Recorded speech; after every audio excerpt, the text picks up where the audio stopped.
अब भारतीय जनता पार्टी ने अपना उम्मीदवार वापस ले लिया। कार्यकर्ता की बलि चढ़ा दी अभिषेक बंटी की। अब बचा कहां? प्रगतिशील समाज के लोग सब इधर आ गए, तो बचा कहां? आप कार्यकर्ता को बलि चढ़ा कर करके एक आयाती को टिकट देना चाहते हैं ना। बांकीपुर में हम लोग को जानकारी नहीं है। भारतीय जनता पार्टी के राष्ट्रीय अध्यक्ष नितिन नवीन जी बांकीपुर सीट को खाली किए हैं।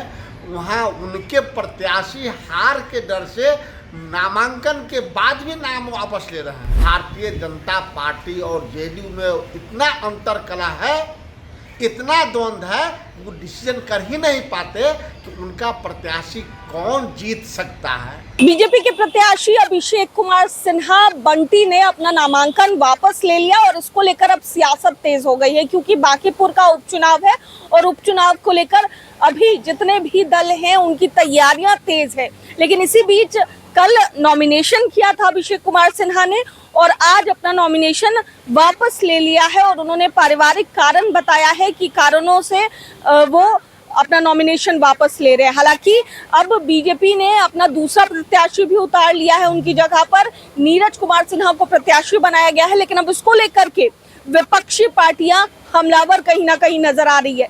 सबसे पहले आरजेडी के प्रवक्ता शक्ति सिंह यादव का बयान क्या कुछ आया है इस पूरे मामले पर, सुनिए। बांकीपुर उपचुनाव में दिलचस्प जो तस्वीर है अब तो खुल गया। अब भारतीय जनता पार्टी ने अपना उम्मीदवार वापस ले लिया। कार्यकर्ता की बलि चढ़ा दी अभिषेक बंटी की।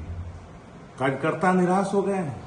मैं जानता था रेखा गुप्ता जो राष्ट्रीय जनता दल महागठबंधन की जो उम्मीदवार हैं, इनकी मजबूत पकड़ ने भारतीय जनता पार्टी और एनडीए की नींव हिला करके रख दी। सारा वैश्य परिवार एक मंच पर आ गया, सारे अल्पसंख्यक एक मंच पर आ गए, सारे दलित एक मंच पर आ गए। अब बचा कहां? प्रगतिशील समाज के लोग सब इधर आ गए, तो बचा कहां? आप कार्यकर्ता को बलि चढ़ा कर करके एक आयाती को टिकट देना चाहते हैं ना। बांकीपुर में हम लोग को जानकारी नहीं है। ऐसा नहीं है कि जानकारी नहीं है, जानकारी है। एक आयाती को टिकट देने जा रहे हैं आप। इसको बर्दाश्त बांकीपुर नहीं करेगी और आपको हार का सामना करना पड़ेगा। भारतीय जनता पार्टी की पराजय की ये पहली पड़ाव है जहां पर भाजपा को अपना उम्मीदवार बदलने पर मजबूर होना पड़ा। इसमें जनसुराज की ही भूमिका बदलवाने में, यह भी जानकारी सबको होनी चाहिए।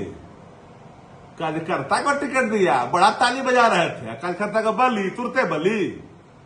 हमारा राष्ट्रीय जनता दल ने जो पकड़े मजबूत बनाई है, रेखा गुप्ता के प्रति अपार समर्थन, स्नेह और प्यार बांकीपुर में मिला। भाजपा हिल गई। तो सुना आपने शक्ति सिंह यादव क्या कुछ कहते नजर आए हैं। वहीं दूसरी ओर कांग्रेस के प्रवक्ता राजेश राठौर भी जमकर बरसते हुए नजर आए कहीं ना कहीं इस पूरे मामले पर। सुनिए क्या कुछ कह रहे हैं।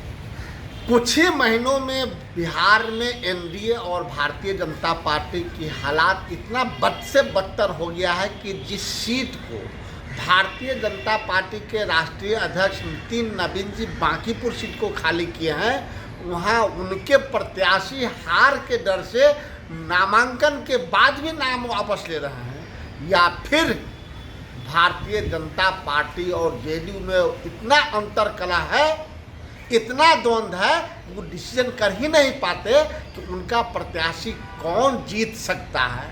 लेकिन जनता समझ गई है कि एनडीए के पास ऐसा कोई प्रत्याशी नहीं है जो इंडिया गठबंधन के प्रत्याशी को हरा पाए। तो सुना आपने क्या कुछ कहते नजर आए हैं दोनों ही प्रवक्ता विपक्षी पार्टियों के, और विपक्षी पार्टियां अब हमलावर हो गई है इस पूरे मामले पर। लेकिन देखना होगा, अब नीरज कुमार सिन्हा को बीजेपी ने मौका दिया है और उम्मीदवार बनाया है, तो आगे क्या कुछ होता है बांकीपुर के उपचुनाव पर, चुनाव में, माफ कीजिएगा, इन तमाम चीजों पर नजर रखना होगा। कैमरा पर्सन बबलू के साथ मैं दक्षा प्रिया, दर्श न्यूज पटना।